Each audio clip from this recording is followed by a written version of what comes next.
ከርታታ ኮከቦች። ደራሲ ማዕበል ፈጠነ። ክፍል 23 ተከስተ ለምን ሞተ? ጠቢባኑ ለጉባኤ ሲቀመጡ የዛሬውን ጉባኤ አራት አይነው እንዲመሩት ተመረጡ። በዚህች ቀን የስውር ዓለም ሴቶችም በጉባኤው ተሰይመዋል። መናው በእጃቸው ጥበብ በማጀታቸው የሆኑ የስውር ዓለም ሴቶች ከጠቢባኑ ራቅ ብለው መሬት እያዩ ጉባኤውን እየተሳተፉ ነበር። የስውር ዓለም በር እንዲዘጋ አብረው ወስነው ስለነበር ያንን ለመሻር ወይም ለማጽናት ድጋሚ ተጠርተው መጥተዋል። በዚህ ጉባኤ አራት አይናው የመጀመሪያውን ንግግር ጀመሩ። የጠቢባኑን ጆሮ የሳበ ንግግር ነበር። እኒህ ልጆች ከኛ ከጠቢባኑ ጋር ይኑሩ የምለው ሊቃውንት ስለሆኑ ብቻ አይደለም። ወደ መሃል ሀገር ተመልሰው ቢሞቱ በሰማይ ቤት ለሁለተኛ ጊዜ በነፍሰ ገዳይነት እንደምንጠየቅ አስቤ ነው አሉ።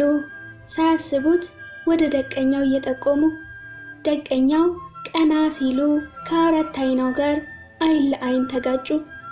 በነፍሰ ገዳይነት እንጠየቃለን እያሉ ሳያስቡት ደቀኛውን በአመልካች ጣታቸው እየጠቆሙ ሳለ ደቀኛው ሲደርሱባቸው አራት አይናው ክው ብለው ደነገጡ። ነፍሰ ገዳይ? እኔ ነኝ ነፍሰ በላው ወንበዴ? ነፍሰ ገዳይ ነኝ አሉ ደቀኛው በጣታቸው ወደ አራት አይናው እየጠቆሙ። አዎን፣ በተከስተ ሞት በሰማይ ቤት ይጠየቃሉ። ቀጥቅጠው ባይገድሉትም መናውን ወደ ቤተ መንግስት ይዞ መሄድ የለበትም ብለው ለሞት አሳልፈው የሰጡት እርስዎ ኖት። አሁን ደግሞ እኒህ ሊቆች ወደ መሃል ሀገር ተመልሰው የሞቱ ዘንድ ሞት እየፈረዱባቸው ነው አሉ አራት አይናው። ገሞራውና ታሪኩ ወደ ጠቢባኑ ዓለም ገብተው እንዲኖሩ አጥብቀው እየሞገቱ። ተው እንጂ አራት አይናው፣ በጠቢባኑ ፊት እርቃኔን አታቁመኝ፣ ሰማይ ቤቴን አትዝጋው፣ ነፍሰ ገዳይ አድርገህም አትሳለኝ።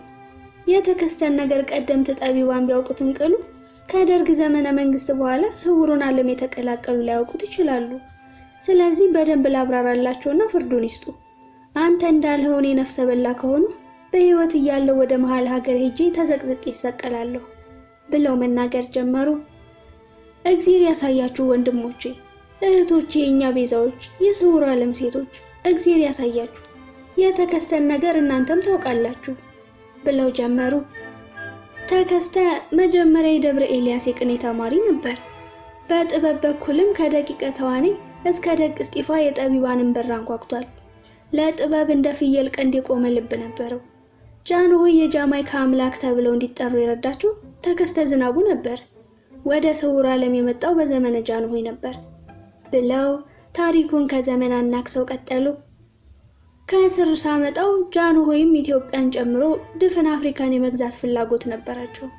ከዚህ ጎን ከብዙ ጠቢባን ደጅ ደርሳለሁ፣ ጥበባቸውን ወርሳለሁ፣ እንደ ተዋኔ ሞትን ገዝቼ በትረ መንግስቴን እንደጨበጡ በዚህች ሀገር እኖራለሁ የሚል በጥበብ በኩል የሚጨበጥ ተስፋ ነበራቸው።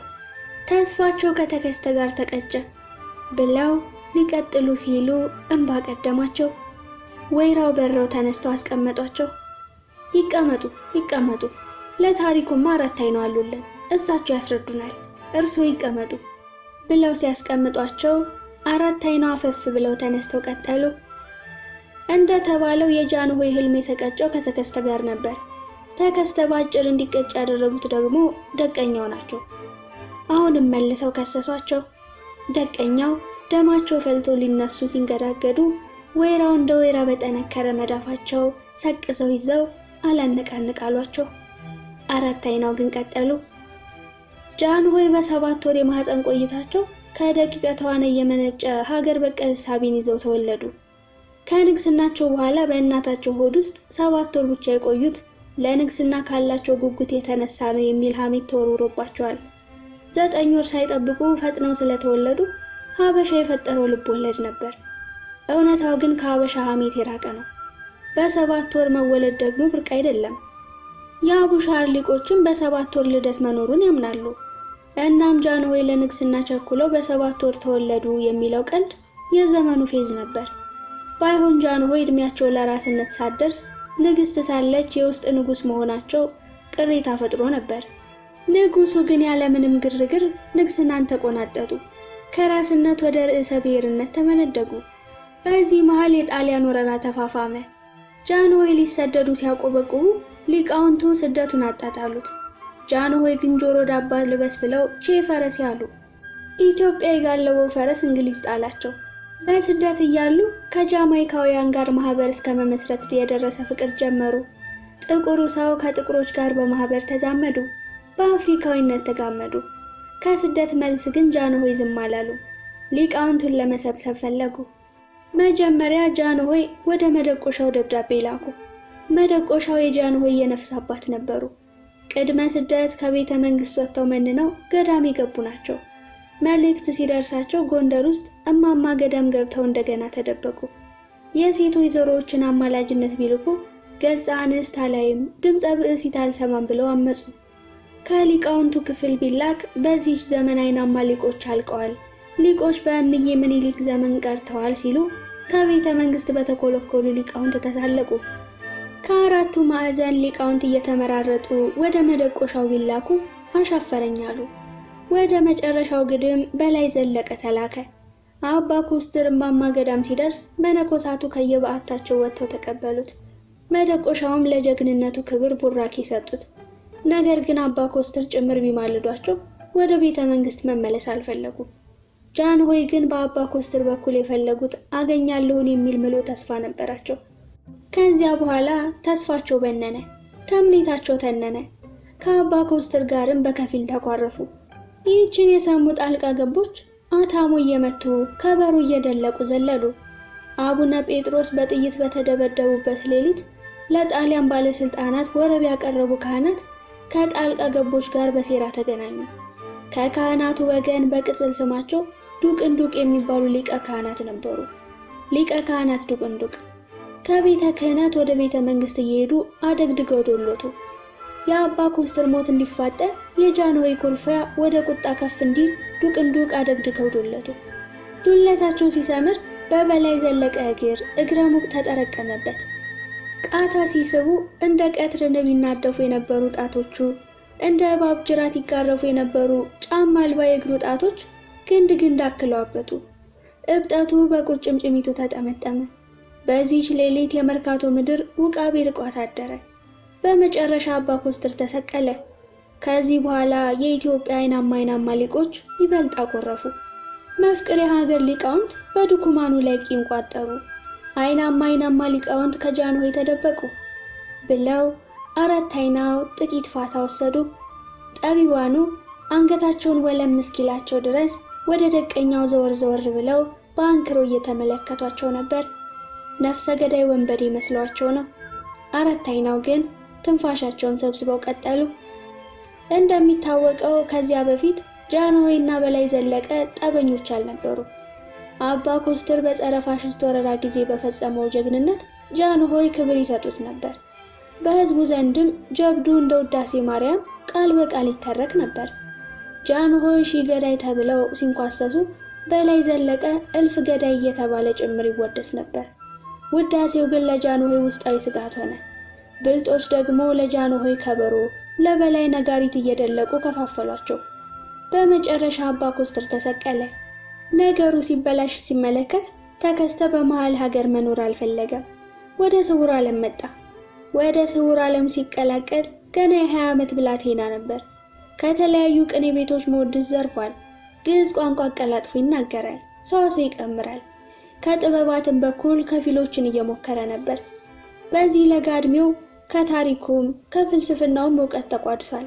ከዚያ በፊትም በተዋኔ ቅኔ ቤት ቁጭ ብለው በተዋኔ ጥበብ ዙሪያ ሲፈላሰፉ ከነበሩ ጠቢባን ጋር ህብረት ነበረው። ከጠቢባኑ ጋር እኩል ይሰበሰብ ነበር። እርግጥ ነው በወቅቱ በዕድሜው ብላቴና ስለነበር ጠቢባኑ ሲሰባሰቡ መጽሐፍ ያቀርባል፣ እግር ያጥባል።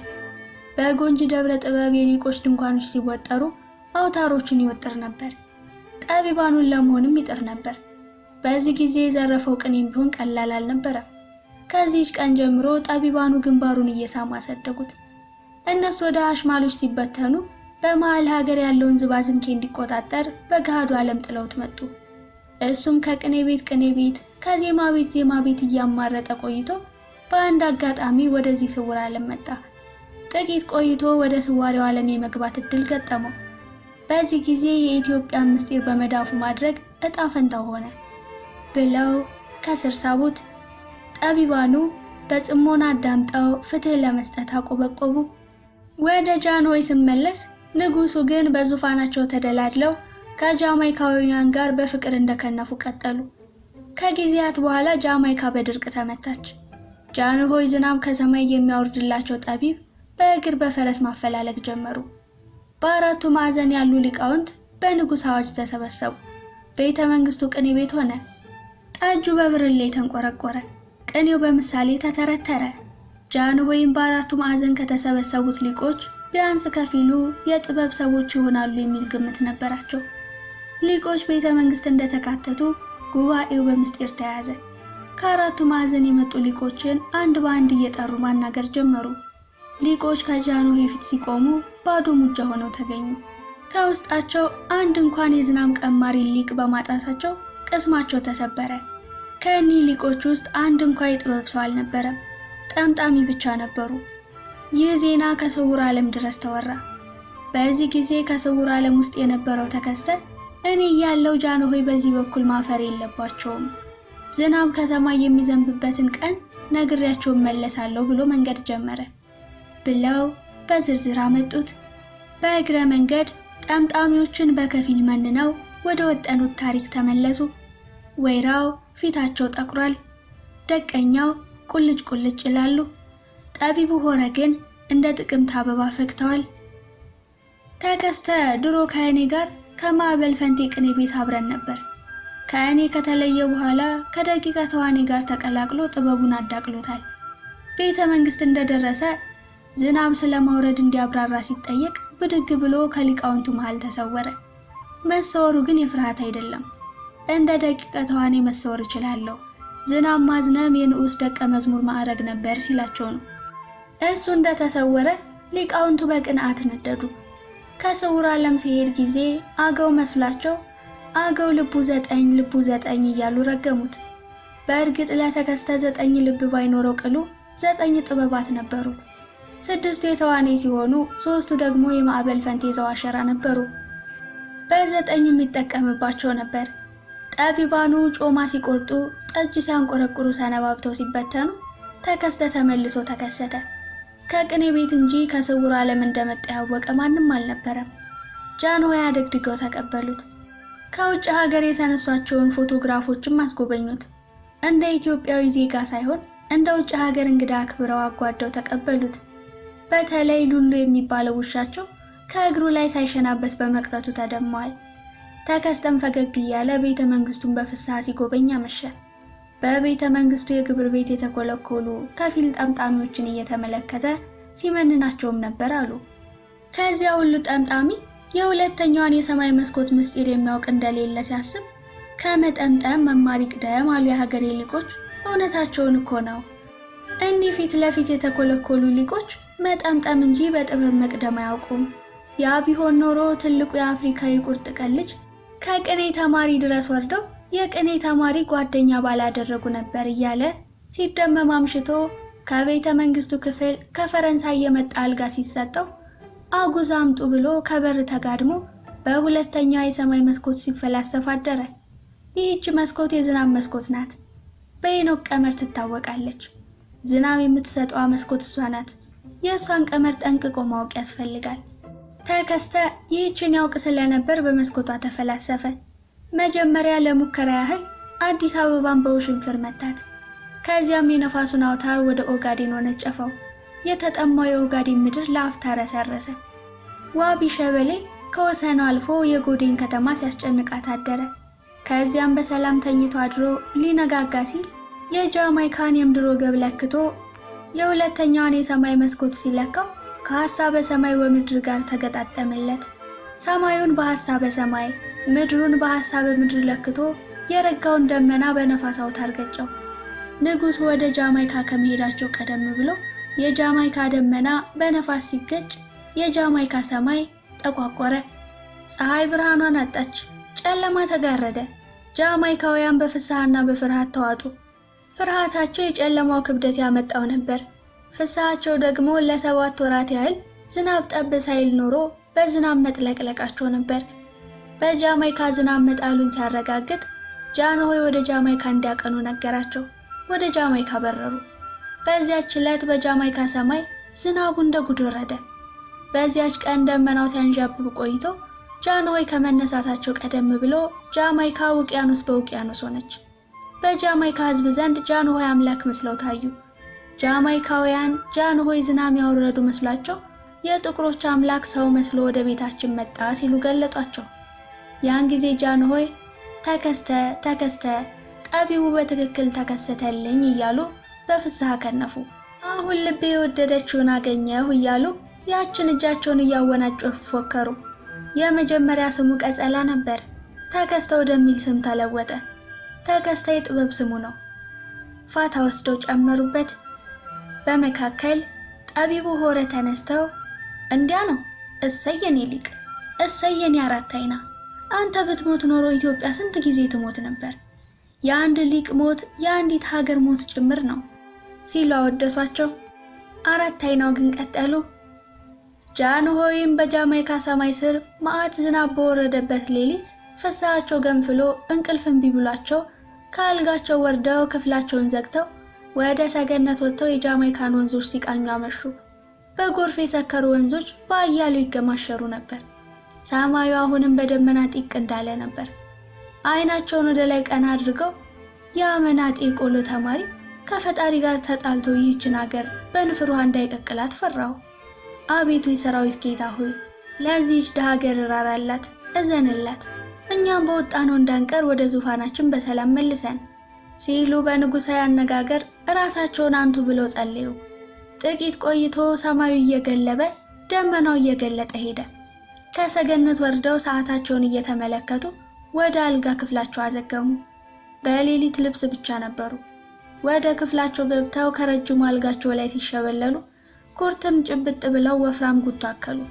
ከጃማይካ መልስ ግን ፍስሐቸው ሊቀጥል አልቻለም ብለው አሁንም ወደ ደቀኛው አማተሩ። ከጃማይካ ሲመለሱ ለተከስተ የተለመደውን መደለያ ሰዓትና ራዲዮ ይዘውለት መጥተው ነበር። ተከስተ ግን ከቤተ መንግስት አልነበረም። አራት አይናው ቁንጽል ታሪክ አይወዱም። ከቤተ መንግስት ወደ ጠቢባኑ ዓለም ሲመለስ አባይ ሸለቆ ውስጥ ሽፍቶች ቀጥቅጠው ጣሉት። የመኳንንቱ ስውር መዳፍ ነበረበት። ለጥበብ የተሰዋ የመጀመሪያ የጥበብ ሰማዕት ለመሆን በቃ። ከዚያ በኋላ ጃንሆይም ተንኮታኮቱ። ወደ ደቀኛው ዘወር ብለው ሊሞት የቻለው በደቀኛው ክፋት ነው። መናውን ይዞ ሄዶ ቢሆን መልአከ ሞትን ማሰር መገዘት ይችል ነበር። ደቀኛው ከለከሉት። ለሞት ተላልፎ ተሰጠ። አሁን ደግሞ እኒህን ልጆች እየተቃወሙ ነው። ገዳማዊ ወይራው ሳይቀር ደቀኛውን ተከትለው መግባት የለባቸውም እያሉ ነው። በሉ ፍረዱ ብለው ቁጭ ሲሉ ደቀኛው እሳት ለብሰው ሊነሱ ሲሉ ከሴቶች አንዷ ፈጠን ብላ ተነስታ ተው ከርታቶች፣ ጠቢባኑ ሆይ ታሪክ አያጋጭም፣ ባለፈው ታሪክ አትጋጩ። ከተከስተ ሞት በኋላ ጃንሆይ ይቅርታ ሊጠይቁ ይሁን የሞት መግቻውን ፈልገው ወደ ስውር ዓለም መጥተው ነበር። ተከስተ በምን ምክንያት እንደሞተ የሚጠቁም ደብዳቤ ከእኔ እጅ ይገኛል። ጃንሆይ ሲመጡ ያመጡት ነው። ወደ ስውር ዓለም መግባት ሲያቅታቸው ከኪዳነ ምህረት ዋሻ ጥለውት የሄዱት ደብዳቤ አለ። ደብዳቤው ተነቦ ጥፋቱ የማን እንደሆነ ይታወቃል ብላ አስታራቂ ሐሳብ አፈለቀች። ደቀኛው እያለቀሱ ወደ ቤታቸው ገሰገሱ። አራት አይናውም ለነገሞራው ብለው ደቀኛውን በማሳዘናቸው እንባቸው ጅድድ ሲል ተሰማቸው። ጠቢባኑ ሰውነታቸው ሙቆ ተለያዩ። የነገሞራው ጉዳይ መፍትሄ ሳያገኝ ከነአካቴው ተረሳ። ክፍል 23 በዚህ ተጠናቀቀ። ክፍል 24 ተዋናይ አራት አይናው ተናደው እንደተመለሱ ገሞራው ታሞ ተኝቶ ደረሱ። ምን ነው እንቅልፍ አልወጣልህም አሉ አራት አይናው። እንቅልፍ አይደለም፣ ትናንት ጥርሴ እንቅስቃሴ አግኝቶት ህማሙ ተቀስቅሶብኝ ነው አለ ገሞራው። አይዞ በርታ በል ብለው ታሪክ ወዴት አለ ሲሉ ታሪኩ አይኖቹን በእጁ ጨብጦ መጣ። እንደተለመደው ከአለቱ ላይ አረፍ እንዳሉ ደቂቀ ተዋናይ ወደ ስውር ዓለም እንዳትገቡ የሚከለክሉት ወዶ አይደለም። እናንተ የቀለም ቀንድ ስለሆናችሁ እንደ ተዋናይ የመናውን ቁራሽ ወደ መሃል ሀገር ይዘው ይሄዳሉ እንጂ እኛን መስለው ላይኖሩ ይችላሉ ብለው ነው። አትፍረዱባቸው አሉ አራት አይናው። እኛ እንደሱ አናደርግም፣ ነገር ግን ወደ መሃል ሀገር ብንወስደው ምን ጉዳት አለው? አለ ታሪኩ። ጉዳትማ አለው። የኢትዮጵያ ሕዝብ ገና በልቶ ያልጠገበ ሕዝብ ነው። ይህንን የመሰለ የሀገር በቀል ጥበብ ለባዕዳን አሳልፎ ይሸጠዋል እያሉ ይፈራሉ። ከቅርብ ጊዜ ወዲህ ወደ ስውር ዓለም ማንም እንዳይገባ የከለከሉትም ለዚሁ ነው፣ ምስጢር ለመጠበቅ። በዚያ ላይ በተዋኔ ቂም ይዘዋል። የመናውን ምስጢር ከስውር ዓለም ወደ ገሃዱ ዓለም መውሰዱ አናዷቸዋል። እንዴት? አለ ታሪኩ። ቀለሙ አይናቸውን እያርገበገቡ ቀጠሉ። ተዋኔ ወደ ሴቶች የጥበብ ዓለም ከመምጣቱ በፊት የቅኔ ሰው ነበር። ብላቴና ልጅ እያለ መወድስ የሚፈጥር ጭንቅላት ነበረው። ከዚህ ጎን ለጎን በሀገራችን ውስጥ የጠቢባን ዓለም መኖሩን ሰማ። ምስጢሩን ቀደም ብለው ወደዚህ የመጡ ባህታዊ እንደነገሩት ይወራል ሲሉ ትርክቱን ከስር ሳቡት። የአመጣጡ ምስጢር ወዲህ ነው። ያን ጊዜ እኒህ ሴቶች እንዳሁኑ ራሳቸውን ሰውረው ብቻ አይኖሩም ነበር። በቁጥር ጥቂቶች ስለሆኑ ብዙ ተባዙ ባለው መለኮታዊ ቃል መሰረት ዘራቸውን ለማብዛት ወደ ገሃዱ ዓለም ብቅ እያሉ በዳንግላ ገበያ ዘወር ዘወር ብለው ወጣቶችን እየመለመሉ ወደ ሴቶች የጥበብ ዓለም ያመጡ ነበር። ይህን የሰማው ተዋናይ ገበያ ወጥቶ ከጠቢባን ዓለም የመጡ ሴቶችን መፈለግ ጀመረ። ደግ ከጠቢባን ዓለም የመጣችሁ እኔ ያለው በሉኝ፣ አዋጅ አዋጅን ያለው በሉኝ እያለ ገበያ ለገበያ ሲለፍፍ ያበደ መስሏቸው የተሳለቁበት እንደነበሩ ይተረካል። እኒህ ሴቶች ግን ራሳቸውን ደብቀው የተዋናይን ሁኔታ ሲመለከቱ አሉ። ወደ ምሽት ገበያ ሲፈታ አንዲት ቆንጆ አይኗን ጣለችበት። ከጠቢባኑ ልጇ አንዷ ናት። ከጠቢባን መካከል ሸጋዋ ጉብል ነበረች። ከተዋናይ ላይ አይኗን ጥላ በፍቅር ጭምር መታችው። ጠቢብ አድርጌ ባል ይሆነኛል ብላ በፍስሐ ተቀብላ ወደ ስውር ዓለም ይዛው ከተፋለች። ወደዚህ አምጥታ በዚህ ውስጥ ያለው ሙሉ ጥበብ አወረሰችው። የሞት መግቻውን ጭምር አስጨበጠችው። ተምሮ እንደፈጸመ ጋብቻውን ሰረዘ። ወደ ጠብ ውስጥ ሰተት ብሎ ገባ አሉ አራት አይናው ቀለሙ። እንዴት ጋብቻውን ሰረዘ? ፍቅሩ ለቀቀው ወይስ ጠቡን ምን አመጣው? አለ ታሪኩ።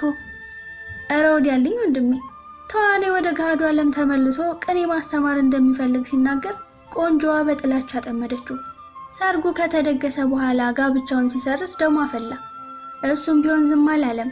በፍጥነት ከጠቢባኑ ዓለም ሊወጣ ወደደ። ነገር ግን ቢሞክር ሳይችል ቀረ። ቀለሙ ተፈሪ ማዶ ማዶውን እየቃኙ የታሪኩን ጭራ ይዘው ገሰገሱ። እንደ ሌሎች ወንዶች ልበቢስ አደረገችው ወይስ?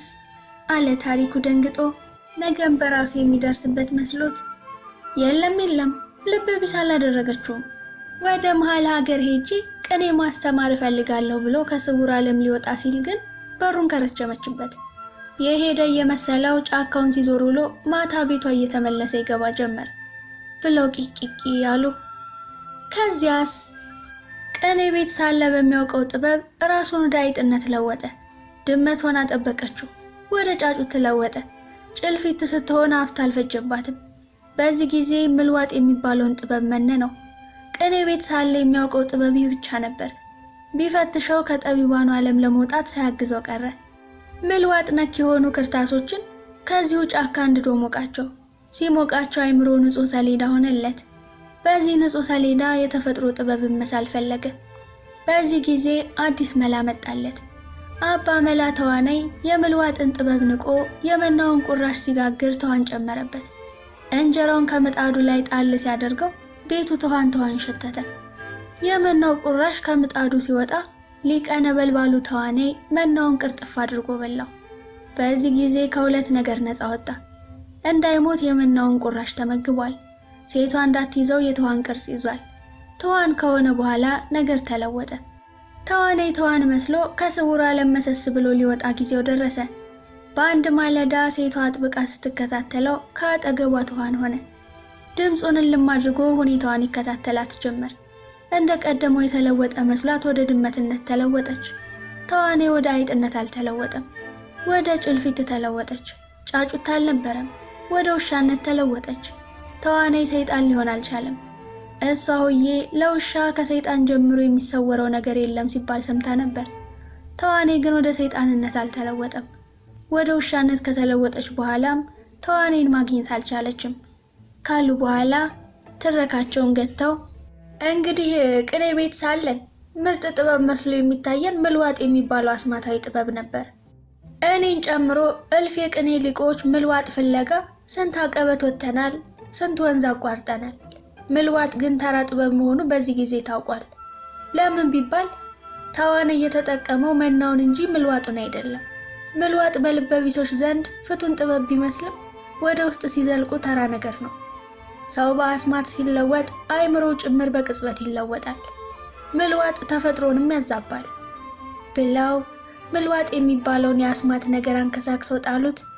ተዋኔ ግን የሰራው ነገር ጉድ ነበር። ትኋኑን ከመናው ጋር ጋግሮ መናውን ሲቀምሰው ትኋን ሆኖ ወደ መሃል ሀገር ተመለሰ። ይህ ክፋት የለውም፣ ከአስማትም ጋር ቁርኝት የለውም። ጠቢባኑ ከመናው መሳተፍ የለባችሁም የሚሉት እንደ ተዋኔ ተዋን ሆናችሁ ከዚህ ዓለም ወደ መሃል ሀገር ሄዳችሁ ምስጢር ታወጣላችሁ፣ ሀገራችን በባዕድ ወራሪዎች ትመዘበራለች ብለው ነው።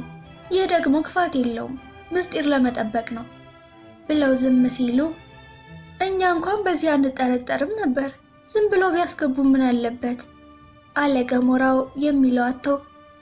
እናንተ ያንን ላትሰሩ ትችላላችሁ፣ ደቂቀ ተዋኔ ግን ከዚህ ዓለም እንዳስገቡ የከለከሉት ለዚህ ነው። ተዋኔን አብነት አድርጋችሁ አብነቱን ይዛችሁ ትኮበልላላችሁ ብለው ሰግተዋል። እኔ ግን መናውን ትቀምሱ ዘንድ እየተከራከርሁላችሁ ነው። አንድ ቀን ከመናው ትቀምሱ ይሆናል። ለማንኛውም እግዚአብሔር ይርዳችሁ ብለው በተስፋ ሞላቸው። ተረጋግተው አደሩ። ክፍል 24 በዚህ ተጠናቀቀ። ክፍል 25 ጦማረ ተከስተ።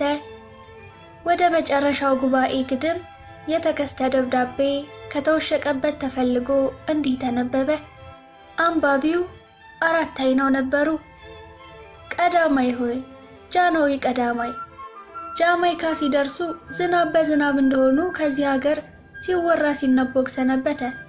ግርማዊነቶ ሆይ ቀዳማዊቶ የጥበብ ሊቃውንትን በመውደድ ጥሩ ስም አለዎት። ይህ ደግሞ ግርማዊነቶን ግርማ ሞገስ እንዳጎናጸፈው ከልብ አምናለሁ። እኔም ከጠቢባኑ ዓለም ወደ ቤተ መንግስት የመጣሁት መፍቀሬ ጠቢባን እንደሆኑ ተረድቼ ነበር።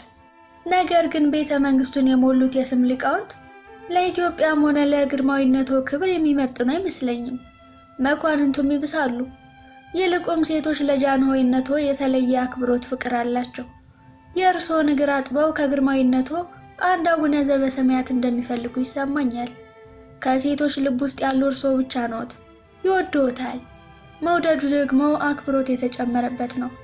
አዳም ሔዋንን፣ ዳዊት አቤጊያን በወደዱበት መውደድ አይደለም። ይህንን በቆይታዬ ተረድቻለሁ። የቤተ መንግስት አጭር ቆይታዬ ይህንን ነግሮኛል። ለካ ስሜን አላስቀደምሁም። ይህንን የስንብት ደብዳቤ ምጽፍሎ የስውር ዓለም ሰው ተከስተ ዝናቡ ነኝ። የስንብት ደብዳቤን የምጽፍሎ ደግሞ ያው ወደ ጠቢባን ዓለም ለመመለስ ውሳኔ ላይ ስለደረሱ ነው። ከግርማዊነቶ ጋር በነበረኝ አጭር ቆይታ የቀኑ ሰዎች ምንኛ እንደጠሉኝ ስመለከት ቤተ መንግስቱን መመነኔ ነው። ግርማዊ ሆይ ድሮም እኔ ምስኪን የቆሎ ተማሪ ነበረው። ወደፊት መንግስተ ሰማይ መግባት እንጂ በመንግስቱ በኩል የስልጣን ተምኔት የለኝም። የዕለት ራቴ ሳይቀር ከቤተ መንግስት በጎላ ከሚቀቀለው በድስት ከሚንተከተከው ምግብ የተለየ ነው። ጃንሆይ እንጀራ መብላት ካቆሙ ዓመታት አልፈውኛል። ከጠቢባን ዓለም በወረሱት የህብስተ መና ምስጢር እየተጠቀሙ ትኩስ እንጀራ በአፌ ዞሮ አያውቅም። ሰሞኑን ወደ ቤተ መንግስት ስመጣ እንኳን ከቤተ መንግስቱ ፍትፍት ከቤተ መንግስቱ ጠጅ አልቀመስኩም። ይህ ሁሉ በሆነበት ቤተ መንግስት ለመሰንበት ጥሩ ስሜት አልተሰማኝም። በቤተ መንግስቱ ዙሪያ ቀለብ የሚሰፈርላቸው በክፉ ዓይን እየተመለከቱ ሲያሳቅቁኝ ጊዜ ወደ ጠቢባኑ ዓለም ተመልሻለሁ፣ ወደ ደቂቀ ተዋኔ። ሌላ ጊዜ ወደ ቤተ መንግስት መጥቼ ጠይቀውታለሁ። ለጊዜው ግን ወደ ጠቢባኑ ዓለም ተመልሻለሁ። የግርማዊነቶ ክብርና ፍቅር አይለኝ። ደብዳቤው ተነቦ ሲፈጸም 4 አይናው ቀሪውን በቃላቸው ማብራራት ቀጠሉ። ቃል በቃል እንደሰሙት አድርገው ነበር ያብራሩት። ውስጥ አዋቂዎች ፍቅር እስከ መቃብር የተከስተ ታሪክ ነው ይላሉ። የልብ ወለዱ ደራሲ አዲስ አለማየሁ ይባላሉ። ልብ አንጠልጣይ ታሪክ ቀመስ ልብ ወለድ ጽፈዋል። ልብ ወለዱን እኔም አንብቤዋለሁ። ርዕሱ ፍቅር እስከ መቃብር ነው። መጽሐፉን ሀገር ያውቀዋል። የዚህ መጽሐፍ ደራሲ ይህንን ውስጣዊ ራዕይ ያውቁ ነበር። ፍቅር እስከ መቃብር በሚለው የድርሰት መጽሐፋቸው በዛብህ ሲሉ ስሙን ለውጠው ታሪኩን የከተቡለት ባለ ታሪክ ተከስተ ነው። በድርሰቱ እንደተገለጠው ተከስተ ቅኔ ተማሪ ነበር። ጃንሆይ በገጸ ባህሪው ፊት አውራሪ መሸሻ ተብለዋል። ልጃቸው በሰብለ ወንጌል ትመሰላለች። ሰብለ ወንጌል ከበዛብህ ጋር ፍቅር ይዟታል። ፊት አውራሪ ግን በዛብህ ከነፋሲል ከነምንትዋብ ጋር የንግስና ደም ስለሌለው የሰብለ ወንጌል መምህር እንጂ ፍቅረኛ መሆን እንደማይችል ያምናሉ።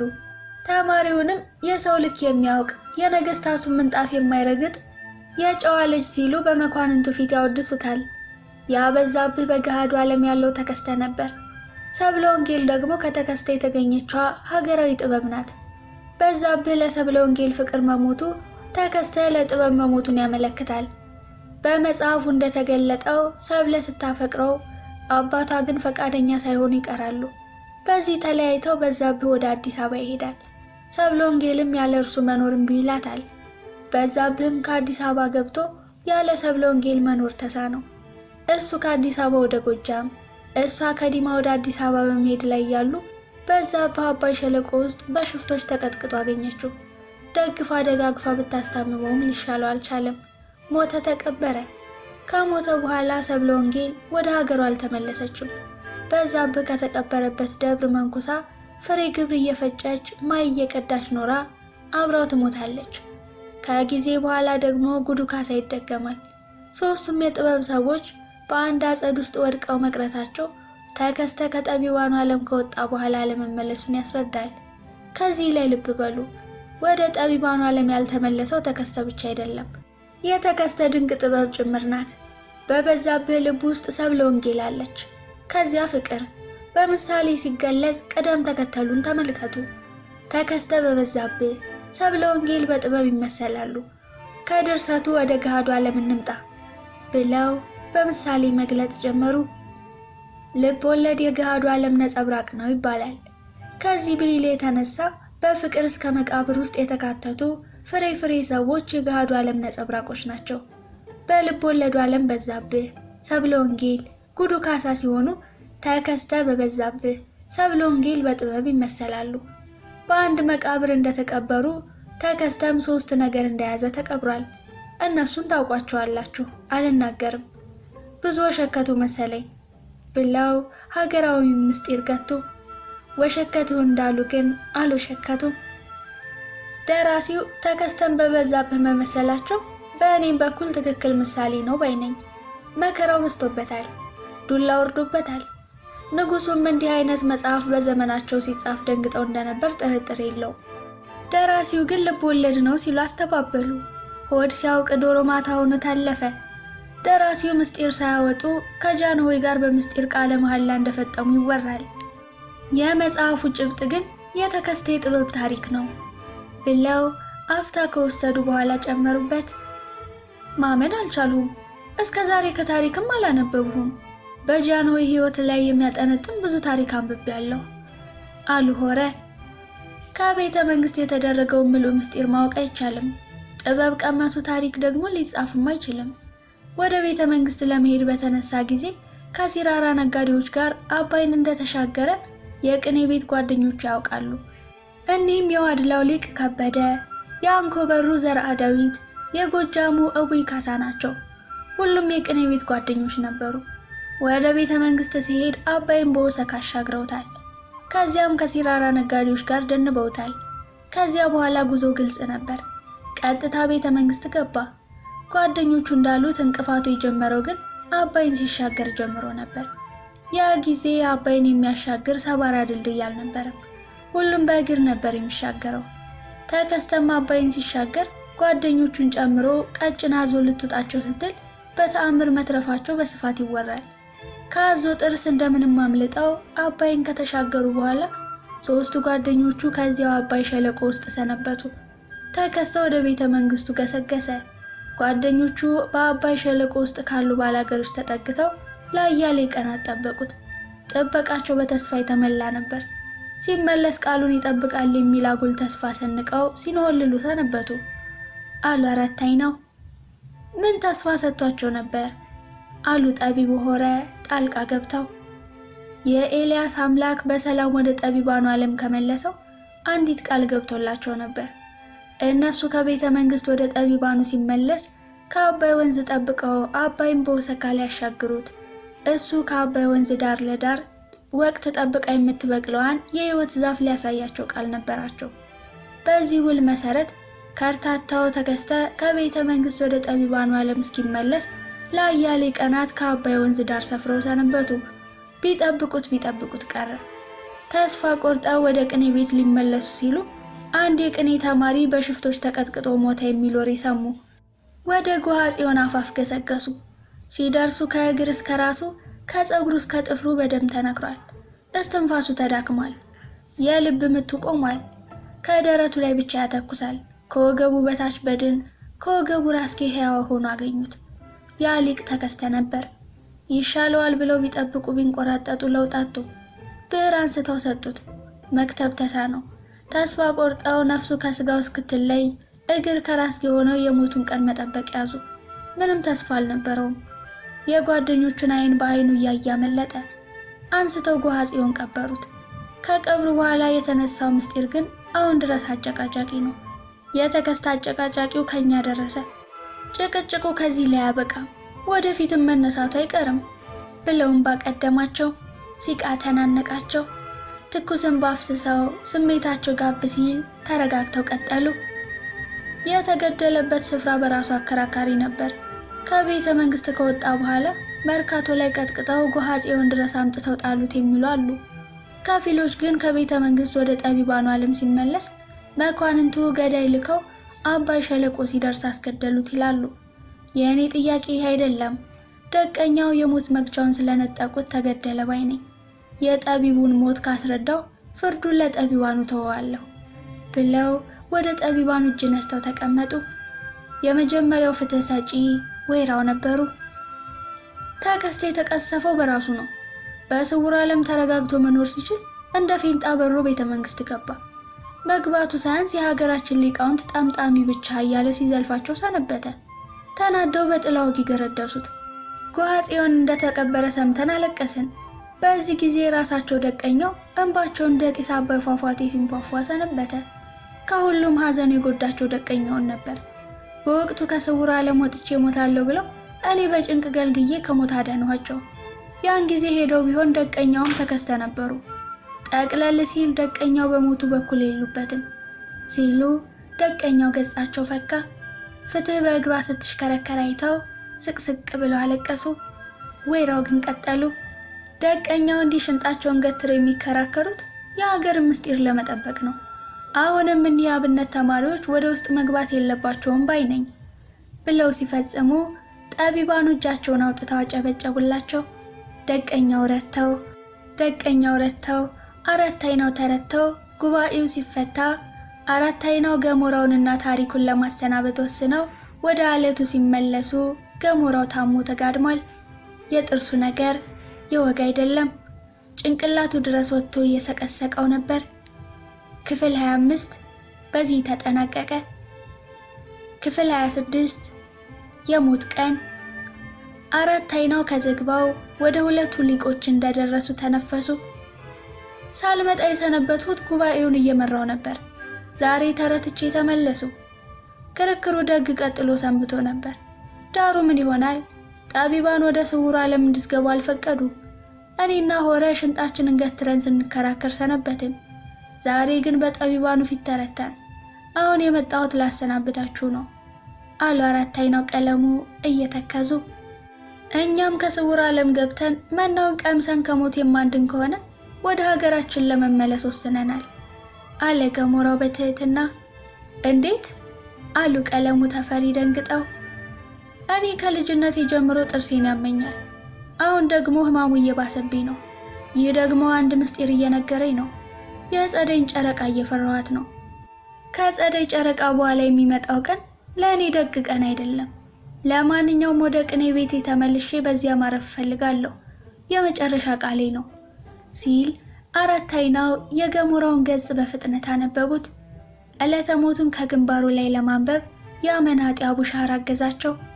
ወደ ታሪኩ መለስ ብለው አንተስ አሉ። የእኔም ዓላማ ተመሳሳይ ነው። ከወንድሜ ጋር ወደ መሃል ሀገር እመለሳለሁ። አይኔን እየባሰኝ ነው። ይህ ደግሞ የሞት ምልክቴ ነው አለ ታሪኩ። አራት አይናው ደንግጠው አንዲት እድል ብቻ ስጡኝ፣ አንዲት እድል። ይህችን ቃል በቃል ለጉባኤው አቀርባለሁ። ይሙቱ ብለው ከወሰኑ ወደ መሃል ሀገር ትሄዳላችሁ። ከውሳኔው በፊት ግን ንቅንቅ ማለት የለባችሁም። ጠቢባኑ ደግሞ ፍጹም እኩያን አይደሉም፣ ቅን ልብ አላቸው። ይህንን እንደወረደ አቀርበዋለሁ። ወደ መሃል ሀገር ተመልሰው ይሙቱ ብለው ከፈረዱ ሄዳችሁ እንደማንም ሰው ትሞታላችሁ። ይቀላቀሉ ካሉ መጀመሪያ ከጠቢባን ማህበር ትገባላችሁ። ለጥቆ በስውር ዓለም ካሉ ሴቶች ለማድረስ እኔ ኃላፊነቱን ወስዳለሁ። ከሴቶች ፊት ከቀረባችሁ የመልአከ ሞት ነገር ይረሳል። የዛሬ ጭንቀታችሁ እንደ ጉሙ ጢስ ይበተናል። ቀና ብለው የተረገረገውን ጉም ተመልክተው የጉሙ ጉልበቱ ደመናውን ተጠግቶ ነው። ደመና ከሌለ ጉም የለም። የመልአከ ሞትም ጉልበቱ ተፈጥሮን ጥግ አድርጎ ነው። ተፈጥሮን በተፈጥሮ ማሻሻል ይቻላል። ከመናው ስትቋደሱ መልአከ ሞት እንደዚህ ጉም ብን ብሎ ይጠፋል። ለማንኛውም ከ2-3 ቀን በኋላ እመጣለሁ፣ የመጨረሻውን ውሳኔ ጭምር አመጣለሁ ብለው እመጣለሁ የሚለውን ቃል በቅጡም ሳይጨርሱት ቸኩለው ከፊታቸው ላይ ተሰወሩ። ታሪኩና ገሞራውም አንገታቸውን ደፍተው ሲያዳምጧቸው ቆይተው መጨረሳቸውን በማረጋገጥ አይናቸውን አይተው ለመሰናበት ቀና ሲሉ ከፊታቸው የሉም። ዛሬ ከደቀኛው ጋር መፋለም ቃቷቸዋል። ወይራውን በወይራ ከዘራም ቢሆን እገጥመዋለሁ እያሉ ወደ ትልቁ ዘግባ በረሩ። ክፍል 26 በዚህ ተጠናቀቀ። ክፍል 27 ይቀጥላል።